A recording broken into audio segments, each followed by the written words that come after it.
Hey there, Sarah, NextGEN Medium. Today we're talking about something that I have not done yet, which is kind of amazing.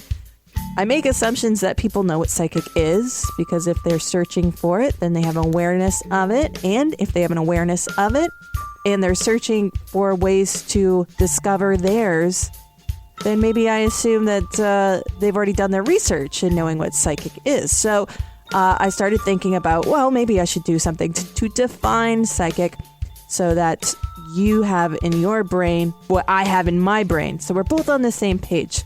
Well, it was when I was really thinking about what psychic was that I started rethinking the whole definition of psychic. So that's what we're going to talk about today here on NextGEN Medium, the podcast.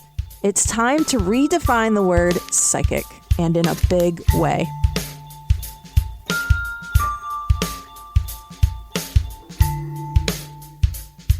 Hello, welcome to NextGEN Medium, the podcast. I'm Sarah Nickerson. I am a psychic medium, and I put together a network of resources for people to discover their psychic abilities. I got a blog, a podcast, a vlog. I've got a website. All this stuff contains information that I put together for you guys, so you can really mull it around in your head of what a psychic is, how it relates to you and your experience, but most importantly, for you to understand that you have psychic abilities and everybody is able to uncover them and become aware of them, discover them, and develop them. So today we're talking about defining psychic. And it seems like this should have been like the first thing I ever talked about, but it wasn't. Don't ask me why, but here we are talking about it now. So what is psychic? I think there's a couple of things we have going on when it comes to defining psychic. And first of all, it's what do people understand about psychic? So there's a general consensus on psychic. And the way I'm saying it kind of lends itself to where I'm going to be going with this. So the first thing I start off with, this podcast is really a part of my blog. So I write my blog and then I go through it with the podcast in a way where I'm adding additional commentary here on the podcast that maybe I didn't go into in the blog. Because with the blog, I like to be pretty cut and dry with it. I don't like to get too storybooky with it. And with the podcast, I feel like I can do that. So here we go, going through the blog. So I started all off with Define Me. And it's funny because I think of this character on Friends, the show Friends. Very early in the series is an actor that was on another NBC show at one point, I remember. And I remember him being like a psychologist or counselor or something like that, where his job is to listen to people talk. I'm pretty sure it was a psychologist or a psychiatrist. And he, at one point, says something to the effect of, like, he's tired of hearing people talk about themselves and whining about themselves, which is the whole point of the show. But he says, define me. And I thought that was really funny. And I'm having a hard time finding that clip. But that's where that title comes from.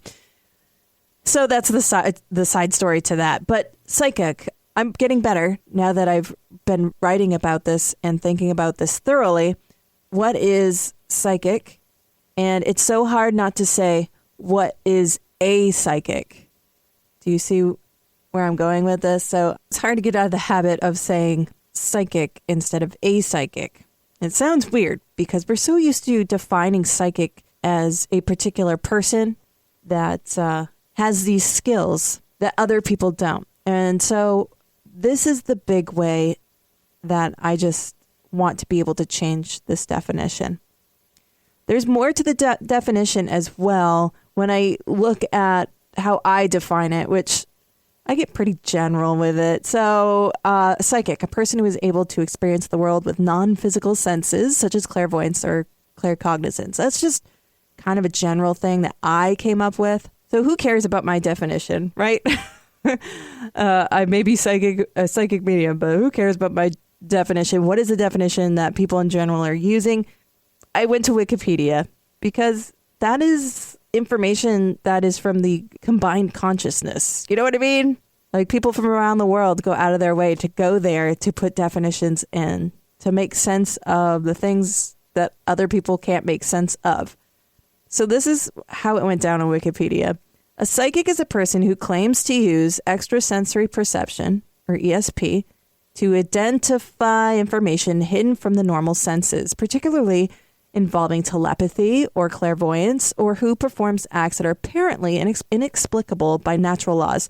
Although many people believe in psychic abilities, the scientific consensus is that there is no proof of the existence of such powers and describes the practice as pseudoscience. The word psychic is also used as an adjective to describe such abilities. So that's like the paragraph that starts the whole entry for Wikipedia.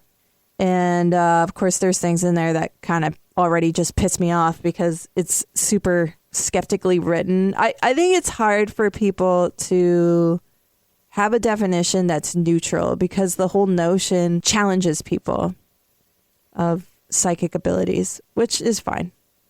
But, so is God. So what bugs me?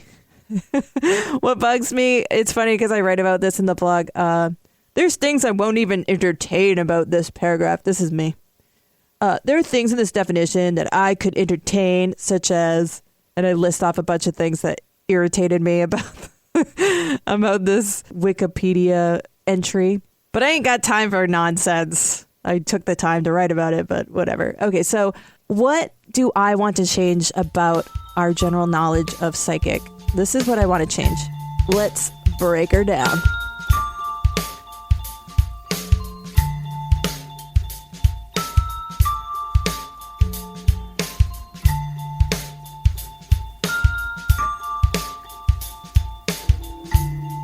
The most important thing I want to change about the word psychic is taking the person, the individual, out of it. Because we are so tempted to say a psychic. And I mentioned this a little bit earlier, but the whole point of me doing the psychic development isn't that a few people can benefit, it's that everybody can benefit, because my understanding is everybody has psychic abilities and it's just a matter of uncovering it and developing it. And then we all can benefit from our own psychic abilities. We will all have psychic abilities that we are better at than others. There will be people that are capable of using their psychic abilities to a higher degree than others. Just like with the strengths and weaknesses we naturally have as human beings. An example I use is I'm not very athletic, but I'm artistic. So my strengths are maybe not so much in my physical aspects of my body. I think my strengths lie more in my ability to imagine something and be able to replicate it with the motor skills that I have to be able to draw it. Some people, again, going to be better at it than others. Stating a psychic also implies we're talking about a specific person. Now, I can see that there are some people that practice being a psychic, such as being employed as a psychic, being rented to utilize their heightened psychic skills. And I think that's going to be something that's always going to be a thing. Even when people are developing their own psychic abilities, I think there's still going to be like psychic counselors around, or psychic teachers, or, you know what I mean? There's still going to be someone that's going to be sort of a master at it, whereas all of us are going to know a little bit about it, sort of like math. In high school, we learn a little bit about math, but there are mathematicians out there that all they do is numbers. I think that's how a psychic could still be relevant in our more modern spiritual world. I really want to take that out of it, and I really want it to be a descriptor, a descriptive word, an adjective, and not a noun, because I believe psychic tells us how. If psychic is going to be a descriptor and an adjective as opposed to a noun, that is to say, describing how and not who, then the process of how psychic works is what psychic is defining. Wow, I said that so wordy that it's just obnoxious. So let's put it this way. Psychic is the process of ideation and message receiving using mental senses. That's another way that we can put it. So psychic as sort of a process. Psychic also includes interpretation and message formulation for others to understand. Because there's a couple things that go on when you are psychically receiving something, when you are psychically communicating, when you are psychically sensing. One way that I try to explain this is by comparing our traditional sense of communication with psychic communication. In traditional communication, we think of what we're going to say. So there's a purpose, right, to what we're saying and why we're saying it. It's not like we're just saying something just to run our mouths, hopefully. So your idea is, in my blog, I used a Wikipedia Commons picture. It has it has a person on the right and a person on the left in this picture. The person on the left is the person communicating to the person on the right. So the person on the left has the task of ideation. So that is, they have a message. They're creating a message. So first comes the idea, what they're going to say, and that's fueled by the purpose. Why are they saying it? From there, their idea, they have to formulate a way to communicate it so that the person on the right will be able to decode it and understand the purpose and the meaning, what is originally intended. So you have the person on the right creating the idea, then codifying, that is putting it into words so that they can communicate it by their voice. This could go even for written word, but this could be different depending on how you want to communicate it. But in this example, the guy on the left is talking to the guy on the right. So the guy on the left is talking, and by talking, he is sending the message. That's where his role ends, and where the guy on the right, where his role begins. So he needs to listen to the message being sent. From there, he's decoding the words that were used. So these are words that are understood amongst these two individuals. Decoding the words so that he can understand what the original intent, purpose, and message are. Way over-explained traditional communication. When you see the picture, it takes you 3 seconds to understand what's happening as opposed to that long-winded explanation I just gave you. But the point of giving you the long-winded explanation is to really break down the differences between the traditional communication and psychic communication. So let's take a look at psychic communication.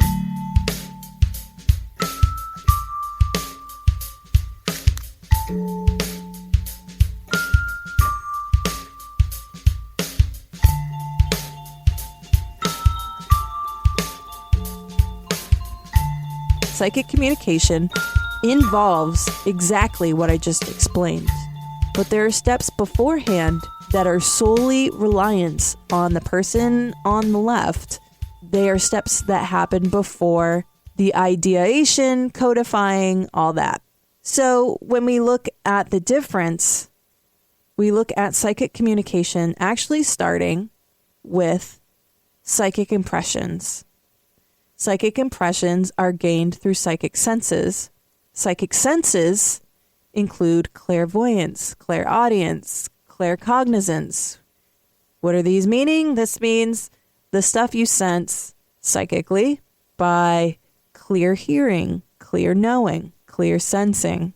So all of these things are what make up your psychic ability. And I have a post about the clairs on my website, nextgenmedium.com/blog.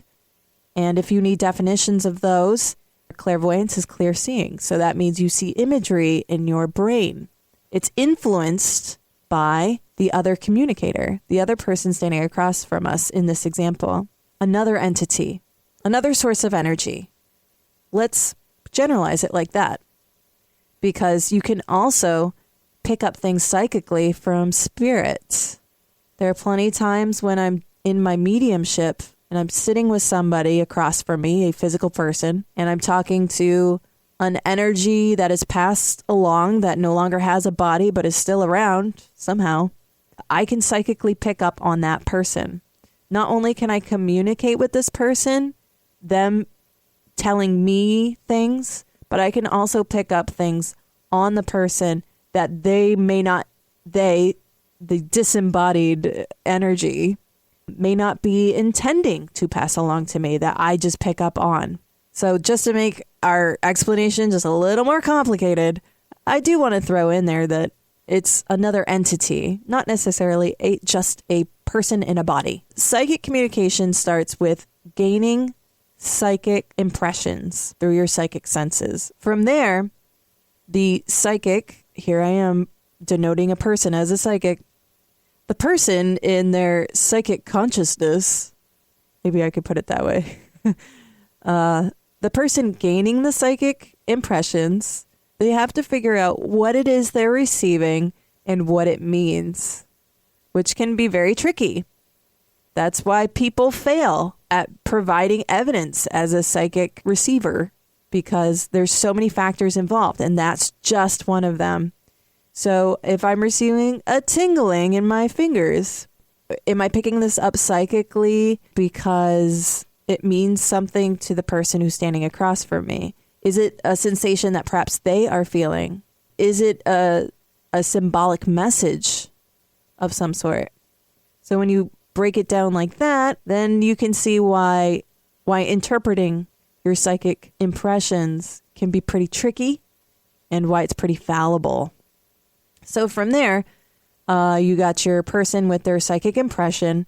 They have to decode what that is. Then they have to create the meaning of it with ideation. So it's not their original message, but here they are having to use a different language with their psychic senses and translate it to be able to communicate it to somebody else. You are a translator. That is absolutely what you are. And here we are, starting with our traditional communication steps. Codifying. You're formulating how you're going to explain and define. You're sending the message by stating it, perhaps with your words, with your vocal cords. The person is hearing it. They are receiving it. They need to decode it to get to that final understanding, message, purpose in which it was intended for them to receive. They have to translate that themselves. So with psychic communication, you're adding those extra steps in the beginning of having psychic impressions, trying to translate it, then needing to interpret it. And then from there, you have your traditional communication step in. And that's all outlined in my blog. There are a lot of things that are in common with our traditional way of communication and our psychic communication. Both revolve around idea forming and code generation, decoding. It includes more than one entity. There is a message, there is a purpose of this communication. But the differences really lie in the additional steps that are needed for psychic communication and the differences in where that communication is coming from. And that's really the main thing. So you got your psychic sensing versus your traditional sensing, which I really didn't go too much into because I like to poke fun at this Wikipedia definition in my blog. But it really goes into your understanding your psychic senses, your clairvoyance, your clairaudience, your clairsentience, how this is different than your traditional senses. Being able to physically touch, all the things that are body oriented or kind of instinctual. You can check out the links for that stuff in my blog, Redefining Psychic, on my website, nextgenmedium.com.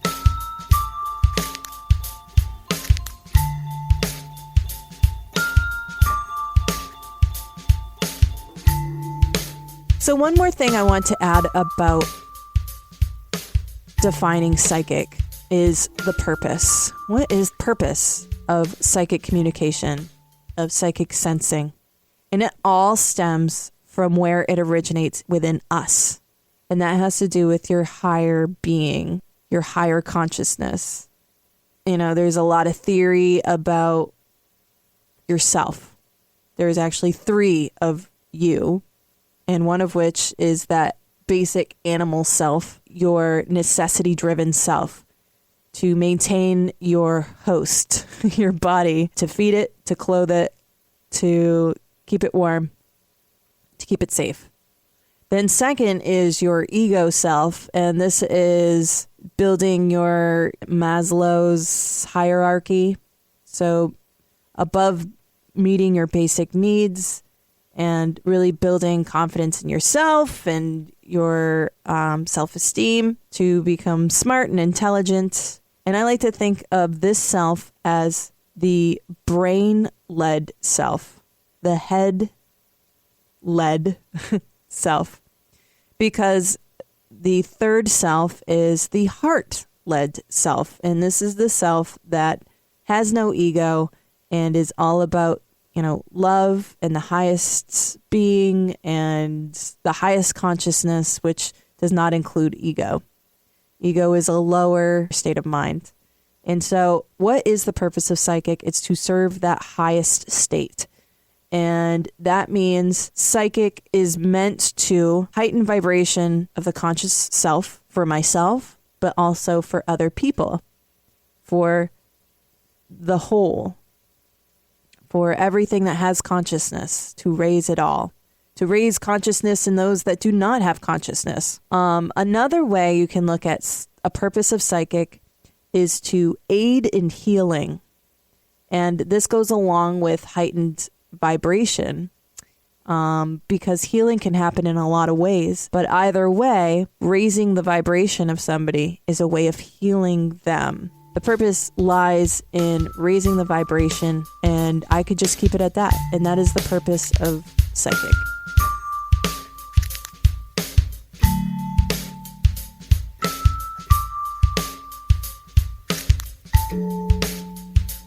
How have we really changed the meaning of psychic? I think one is that we take the person right out of it, and it becomes a way that we do something, as opposed to who does it. I think what also needs to be added to psychic is why it's done. And I think there's a wholesomeness to it, a purity to it that doesn't get added to the definition in our Wikipedia entry. What does get added to the Wikipedia entry? The idea that it's fake, that it's supposed, that it's all this stuff that science can't explain. But, who are we to say that science can't explain it in 10 years? It can't explain it right now. Doesn't even give it a chance, really, that definition. And so let's change the definition. That definition is going to sound like this.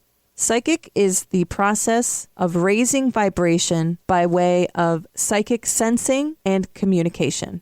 It utilizes psychic sensing such as clairvoyance, clairaudience, clairsentience, claircognizance by utilizing a higher consciousness in order to encourage higher consciousness for the universe. That's pretty heady, People don't like that stuff. And I understand that people don't like that stuff, but that's how I'm going to define psychic now. And you know what? Something I've learned with this whole experience is, I started first defining this word and being challenged by my own thoughts and my own changing definition, because I never sat down and really wrote it out. What is psychic? But I think it's important that we revisit this question maybe a year from now, because I believe the more we learn, the more we experience, that means our definition changes. And that's okay. It's okay to have a changing definition. If science can't explain it, then I have to. And if I have to do it, then I got to experience it. That's just how it goes. I think either way, we need to experience things in order to have things defined for ourselves. And that's what spirituality is all about. And I'm all about that. So check out the corresponding blog that I just went over everything with. I have great visuals if you want to check it out, and some fun gifts on my website, nextgenmedium.com/blog. You can also check out the accompanying vlog, which will be released tomorrow at 2 p.m. You can find the link for that on my website, nextgenmedium.com.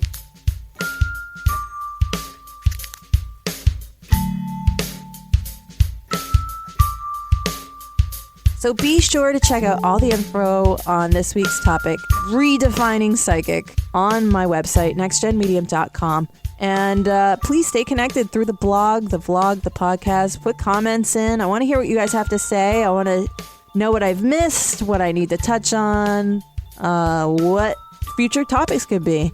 Throw them in the comments. I'm sure I'll come across it. And you can also check me out on Instagram and Facebook and Pinterest. I love to do topic reveals on Friday so you guys know what's coming up. And then I give you a little schedule of what's coming up. Also, a great offer that I got going on right now. If you'd like a free psychic medium reading by video chat, just go to my website, nextgenmedium.com, click on the button in the top right-hand corner. I think it says book now or free readings or something like that. Fill out the form and we'll get it set up. No strings attached. Like, I'm not asking for emails. I'm not asking for anything. I like to constantly exercise my abilities. So if you want a 15-minute reading, just hit me up and we'll get it planned out and get you in and scheduled. And we can do that probably in the next couple weeks. So feel free to go to my website, just fill out the form, and hey, maybe I could be chatting with you soon. So that's really cool. Thank you for listening this far in. I can't believe it. I'm always impressed if you can get this far. And we'll be chatting next week, and we'll be talking more about our psychic selves and specifically psychic coping. That is on the way. Next Gen Medium, the podcast, Next Gen Medium out, and I will see you next Gen Medium. All right, that's it. See you, bye.